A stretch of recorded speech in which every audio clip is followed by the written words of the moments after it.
বাবা, জেনেপের জীবন হুমকির মুখে। থামো বাবা, থামো। আমি কিছুই বুঝতে পারছি না, একটু বুঝিয়ে বলো। ব্যাপারটা খুবই গুরুতর, এতটাই যে আমি খুব নিরুপায় হয়ে পড়েছি। না হলে আমি এই বাড়িতে আসতাম না, তুমি ভালো করেই জানো। আমি জানি বাবা, আমি জানি। তুমি যা চাইছো আমি অবশ্যই দেব, যদি আরো চাও তাও দেব। জেনেপের জীবন যেখানে হুমকির মুখে, সেখানে এই অর্থ আমার কাছে কিছুই না। ধন্যবাদ বাবা।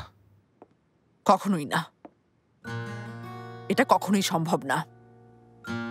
আমি আমার পরিবার, আমার সন্তানদের মুখের খাবার ওই গুন্ডা অসভ্যদের জন্য অপচয় করব না। মুকাদ্দেস, ওর মা কোথায়? সে তো খুব ধনী, সে নাকি আমাদেরকে 1000 বার কেনার ক্ষমতা রাখে। তাহলে সেই তার মেয়ের জীবন বাঁচাক, আমরা কেন? মম, এসব কি বলছো? কারো জীবন মরণ নিয়ে কথা বলছো? তাহলে আমার জীবনের কি হবে ফাতি? আমার সন্তানদের জীবন কেমন হবে? তাছাড়া আমার পরিবারেরই বা কি হবে? মুকাদ্দেস, তোমার বিবেক বলে কি কিছু নেই নাকি? আমি তোমাকে আর কতবার বলবো মম, জেনেব যদি না বাঁচে তাহলে আমিও বাঁচবো না, বুঝতে পেরেছো? চুপ করো অকৃতজ্ঞ। আমি তোমাকে জন্ম দিয়েছি, আমি তোমাকে বড় করেছি। আরে থামো তো, বড় করে কি করেছো আমাকে? আমি কষ্ট পাচ্ছি আর তুমি চেয়ে চেয়ে দেখছো। আমি আমার বাবার কাছে টাকা চাইতে এসেছি। তোমার বাবা তোমাকে টাকা দিতে পারবে না। তোমরা হয়তো ভুলে গেছো ব্যাংক অ্যাকাউন্ট আমাদের দুজনের নামে। আমার সম্মতি ছাড়া, আমার একটা সাইন করা ছাড়া ব্যাংক থেকে 5 পয়সাও নিতে পারবে না।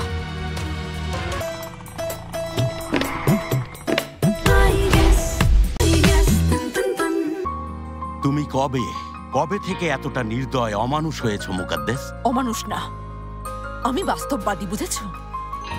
তবে তোমাদের কারোর মধ্যে যেহেতু সেই জ্ঞানটুকু নেই, তাই বলছি আমি কি করার চেষ্টা করছি তা তোমরা কখনোই বুঝতে পারবে না। ঠিক আছে মম, আমি তোমাকে অনুরোধ করছি, তুমি আমার কাছে কি চাও বলো।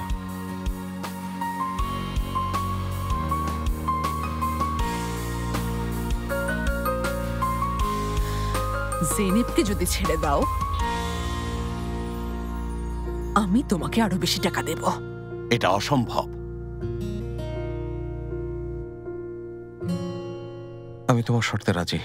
ওর কোনো শর্তেই তোমাকে রাজি হতে হবে না ফাতি। তোমাকে আমি টাকা দেব। মুকাদ্দেসের কাছে টাকা চেয়ে সময় নষ্ট করো না।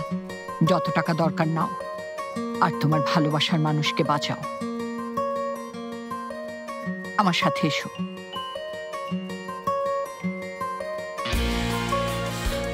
ফাতি, যেও না।